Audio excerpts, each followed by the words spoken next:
I want to create a world in which my son is proud of what we do, in a world and a job that actually does impact people's lives for the better. What looked like a simple jewelry discovery reportedly opened the door to a much larger struggle inside the British monarchy. It began when staff at a major auction house allegedly noticed two pieces that seemed strangely familiar: a black diamond pendant and a sapphire bracelet. At first, they appeared to be ordinary vintage jewelry, but once someone reportedly recognized their connection to Princess Diana, the situation changed completely. According to the transcript, the pieces had allegedly been seen on Diana decades earlier. They were said to have remained out of public view for years, with the understanding that they would stay within the family. So when the jewelry reportedly appeared under Laura Lopes's name for possible sale, concerns inside royal circles allegedly grew very quickly. The issue was not simply about the value of two pieces of jewelry. It was about ownership, family history, and control over Diana's legacy. The reported paperwork made the situation even more complicated. The jewelry was allegedly entered as civilian property, without a clear modern record connecting it to the royal collection. If that cataloging process had continued without challenge, the pieces could have gained a clean private ownership history on paper. That was reportedly what alarmed William. Rather than treating the discovery as a private family disagreement, the story claims that William moved toward a legal response. His reported position was that Diana's jewelry should be protected as part of her estate, and that anything connected to her legacy should not simply disappear into private ownership. But the jewelry dispute was apparently only one part of a much larger story. Months earlier, William had reportedly been making major changes involving financial structures connected to the Duchy of Cornwall. According to the source material, around £500 million in commercial assets were moved out of active investment structures. Public explanations reportedly focused on housing and community investment. Behind the scenes, however, the transcript claims that William's team was examining financial arrangements that allegedly benefited members of Camilla's extended family. If accurate, this would mean the conflict did not begin with the jewelry. The jewelry may simply have exposed a struggle that was already underway. William was reportedly trying to create clearer boundaries around assets connected to the crown and the direct line of succession. His advisors allegedly warned that such changes could be viewed by Charles's household as an aggressive move. William's reported response was straightforward. Resources connected to the duchy and the institution should serve the crown and the public, not private family interests. Then the jewelry appeared. That discovery reportedly gave William a reason to move even faster. The situation soon reached King Charles. According to the account, William traveled to Sandringham carrying a sensitive legal document dealing with the protection and classification of royal assets. The document reportedly created a framework under which the heir could seek greater control over specific assets if concerns arose about the monarch's ability to safeguard them. The meeting was therefore far more serious than an ordinary family discussion. William allegedly presented his father with a difficult choice. Charles could accept a new framework designed to protect Diana's legacy, or William could reportedly take the matter to the Privy Council and force the issue into a much more public constitutional discussion. The source claims that Charles ultimately signed. That alleged signature became one of the most important moments in the entire story.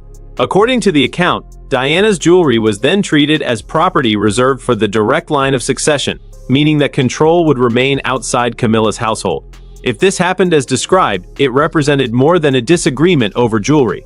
It would have created a new legal boundary around one of the most emotionally important parts of the royal family's history. And then the situation reportedly escalated. The source claims that lawyers acting for William sought a high court injunction designed to freeze financial accounts connected to Laura Lopes. The order allegedly affected investments, trusts, and other financial arrangements. Within a very short period, the transcript says that Laura's access to much of her money was restricted. Then came the reported dawn raid. According to the account, police arrived at a property in Wiltshire during the early morning hours. The purpose was allegedly to prevent the movement or destruction of property connected to the legal dispute. The jewelry reportedly identified earlier was located and seized. The black diamond pendant, the sapphire bracelet, both were allegedly photographed, cataloged, and entered into evidence. The source presents the operation as carefully prepared rather than spontaneous. The timing, documentation, and chain of custody were all described as signs that lawyers had been preparing for the possibility of legal action well before the raid occurred. That detail is important because it suggests the jewelry discovery may not have been treated as a sudden family crisis. Instead, it was allegedly handled as part of a wider legal strategy. Laura was reportedly left facing frozen accounts and limited options. Camilla's reaction then became another major part of the story. According to the transcript, Camilla's legal advisors immediately looked for ways to challenge the proceedings. One possible argument involved sovereign immunity, but that approach reportedly failed because Laura was not the reigning monarch and could not automatically receive the same protections. That left Camilla with fewer options. If the legal route was difficult, another possible strategy would have been public relations. For years, Camilla had reportedly worked to improve her public image. The source describes a long transformation from one of the most controversial figures in royal life into a more accepted and established member of the institution. But this situation was different. According to the account, William's team had already moved to prevent the dispute from becoming a media battle. Palace communication channels were reportedly restricted. Statements could not be released freely. Background briefings were allegedly blocked. Even friendly media outlets were reportedly unable to obtain enough information to construct an alternative version of events. That would have placed Camilla in an unusual position. She could not easily fight the allegations publicly. She could not simply rely on family influence, and she could not stop the legal process through ordinary channels. The source then claims that the courts expanded their review. A broader audit reportedly began in June.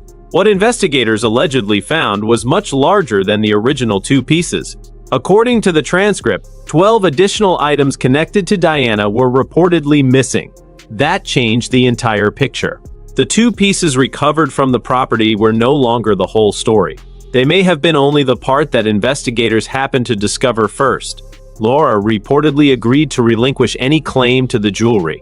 The arrangement allegedly allowed limited access to frozen funds for legal and administrative expenses, but did not provide a broader settlement. William then reportedly issued a carefully worded statement through Kensington Palace. The message, as described in the source, focused on the importance of protecting Diana's legacy. It did not need dramatic language. The meaning was simple. Her memory and possessions were not something to be quietly transferred, sold, or used as part of a private family arrangement. The next step was even more significant. According to the transcript, a new legal structure called the Diana Heritage Trust was established. The purpose was reportedly to place Diana's documented jewelry and personal artifacts under strict legal protection. The trust was described as having strong succession rules, designed to continue operating even as future generations of royals took over. According to the account, the main beneficiaries would be Catherine, Princess of Wales, and eventually, Princess Charlotte. The practical effect would be to keep the collection within the direct line of succession. That meant the dispute was no longer only about recovering two pieces. It was about permanently deciding who would control Diana's legacy. And this is where the story became much more complicated, because the transcript claims that 12 other pieces had already disappeared. According to a supposedly leaked Ministry of Justice file, those items had allegedly been moved outside Britain. The reported destination was a private holding company in Delaware. That detail immediately raises questions. Why would valuable pieces connected to Diana allegedly be moved into an overseas structure? And why would they be placed in a jurisdiction known for strong privacy protections? The source suggests that such a location could make it much harder for British authorities to recover assets through ordinary legal processes. But there is an important distinction here. The transcript itself does not provide independently verified proof of who moved those pieces or why. The alleged documents and second-hand accounts remain central to the story. Still, if the claims were accurate, the implications would be enormous. 12 pieces of Diana's legacy would be outside the immediate reach of British courts. And that would mean recovering them could require an entirely different kind of legal effort. The source also refers to a code name allegedly connected to the missing pieces. That code name is presented as pointing towards someone who had left Britain and maintained a complicated relationship with the royal institution. However, the identity is not officially confirmed. A codename in an alleged leaked file cannot by itself establish who was responsible. That uncertainty is important, but it also leaves one of the biggest questions in the story unanswered. Who actually moved the 12 missing pieces? And when did it happen? The timeline presented in the transcript suggests that the pieces may have been moved before the auction house discovery ever happened. If that is correct, then Laura's jewelry was not the beginning of the problem. It was simply the first visible part. That would mean someone had already been moving Diana-related items while the wider family remained unaware, or at least unable to stop it. The difference between the two situations is striking. 2 pieces were allegedly identified because they passed through a major auction house. 12 others were reportedly already sitting inside an overseas holding structure. That could suggest a much more organized effort. But again, the available claims do not establish who was responsible. The story then returns to William. His actions, as described, appear less like an emotional reaction and more like a planned restructuring of control. The reported liquidation of duchy assets came first. The legal preparation reportedly came next. Then the jewelry discovery provided a clear reason to accelerate the process. Finally, the trust allegedly created permanent protection for what remained. If that sequence is accurate, William was not simply reacting to Camilla or Laura. He was building a system designed to survive future changes in the royal family. That may be the most important part of the story. A temporary disagreement can disappear.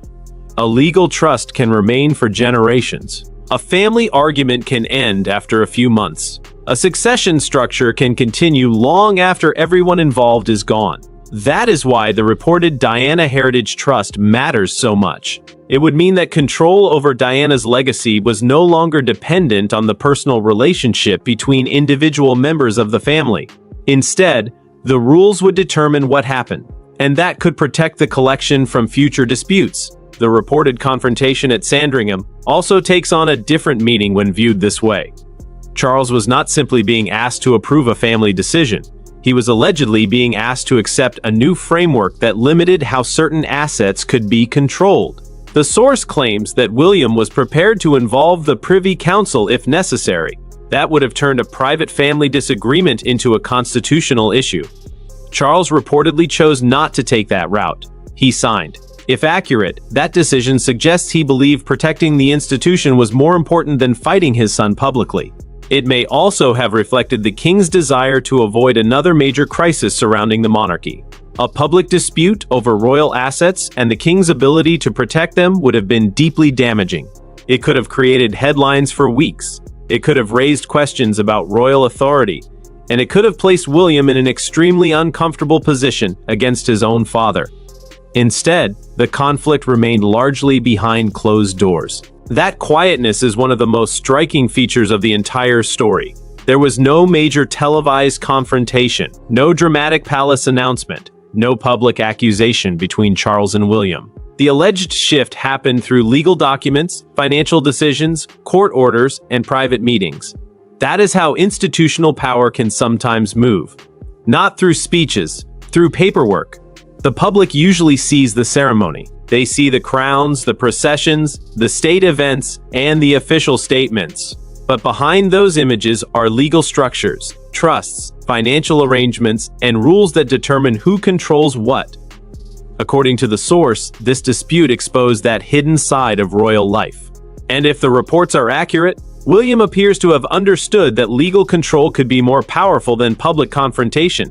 He did not need to publicly attack Camilla. He did not need to accuse Laura in front of cameras. He simply needed to establish legal control over the assets he believed belonged within the direct line of succession. That approach would also explain the reported communication restrictions. If the legal process remained quiet, there would be less opportunity for the dispute to become a public battle. Camilla could not easily frame the story. Laura could not easily create a competing narrative, and the palace could avoid a spectacle. For an institution built around stability and controlled messaging, that would be a significant advantage. Yet the 12 missing pieces remained. That was the unresolved problem. The trust could protect everything still under British control. It could not automatically recover objects that had allegedly already been moved overseas. That meant William's reported victory was incomplete. He may have secured what remained, but the missing pieces were still somewhere else, and that leaves open the possibility of another legal battle in the future. If the items are ever located, British authorities would potentially have to work across borders. That could involve questions of ownership, jurisdiction, disclosure, and international cooperation. Recovering them would likely be much more complicated than recovering two pieces already found inside Britain. This may also explain why the reported trust was designed so strictly. If some pieces could disappear once, the remaining collection needed stronger protection. The reported succession rules would make future transfers much harder. Instead of relying on personal promises, the legal structure would establish who receives control next. That is a powerful difference. It turns memory into law, and it turns family history into something protected by a permanent framework. The emotional side of the story is just as important. For Charles, Diana's legacy is tied to his own complicated history. For William, it is connected to his childhood and his mother's lasting public memory. For Catherine and Charlotte, it could become part of the family's future. That is why control over Diana's belongings carries a meaning far beyond their financial value. The jewelry represents history, it represents identity, and for the direct line of succession, it represents a connection to Diana that has remained powerful decades after her death.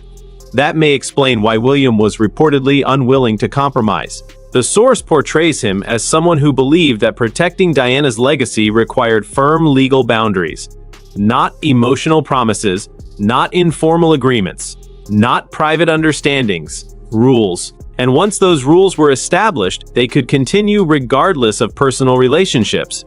The reported consequences for Camilla's family were therefore significant.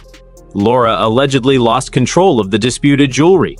Her financial accounts were reportedly frozen. Camilla was reportedly unable to use public relations to change the story.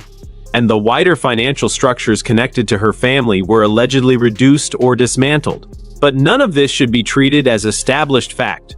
The source relies heavily on alleged leaked documents, unnamed sources, and secondhand accounts. No official palace confirmation is presented for many of the central claims. That matters, because extraordinary claims require strong evidence. The alleged 12 missing pieces, the overseas holding company, the constitutional document, and the reported financial network all remain claims within the source material. They should not automatically be treated as proven events. Even so, the narrative presents a clear theme. The struggle is ultimately about control. Who controls Diana's legacy? Who controls royal assets? Who decides what belongs to the crown? And how far can family relationships influence those decisions? Those questions go beyond one disagreement. They touch the future structure of the monarchy. William will eventually inherit the crown. When that happens, every system he puts in place now could become part of the institution he leads. That makes long-term legal structures especially important. A trust created today can protect assets decades later. A financial decision made today can reshape future resources. A legal precedent created today can influence future disputes. This is why the reported events, if accurate, would represent a significant shift. The biggest change would not be a title, it would be the way control is organized. The public may never see a dramatic moment when that shift becomes official. Instead, it could happen quietly through documents that few people ever read. That is what makes the story so intriguing. The visible conflict was about jewelry. The deeper conflict was about authority. The jewelry simply made that conflict impossible to ignore. And the biggest unanswered question remains the 12 missing pieces. If they truly exist, where are they now? Who controls them? And will they ever return to Britain? Those questions remain unresolved within the story. The alleged code name mentioned in the source does not provide enough evidence to establish an identity. The Delaware Holding Company claim also requires independent confirmation. Until that happens, those details remain allegations rather than proven facts. But the larger issue still matters. Diana's legacy has enormous emotional and historical importance to the British public. Anything connected to her continues to attract attention.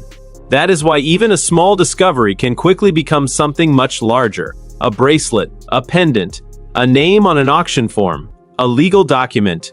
One detail leads to another, and suddenly, a private matter becomes a question about the future of the crown. The reported sequence also highlights the difference between public royal life and private royal administration. The public sees the monarchy as tradition. Behind that tradition is a complicated network of law, property, finance, and succession. Most of the time, those systems remain invisible. But when two parts of the family disagree over valuable or historically important assets, those hidden systems become extremely important. That appears to be what the source is describing here. If William really had been preparing legal protections before the jewelry was discovered, then the auction house incident did not create the conflict. It accelerated it. If Charles really signed the reported document, then the king accepted a legal boundary that favored the direct line of succession. If the Diana Heritage Trust was actually created with the strict terms described, then the protection of her legacy was designed to continue beyond the current generation.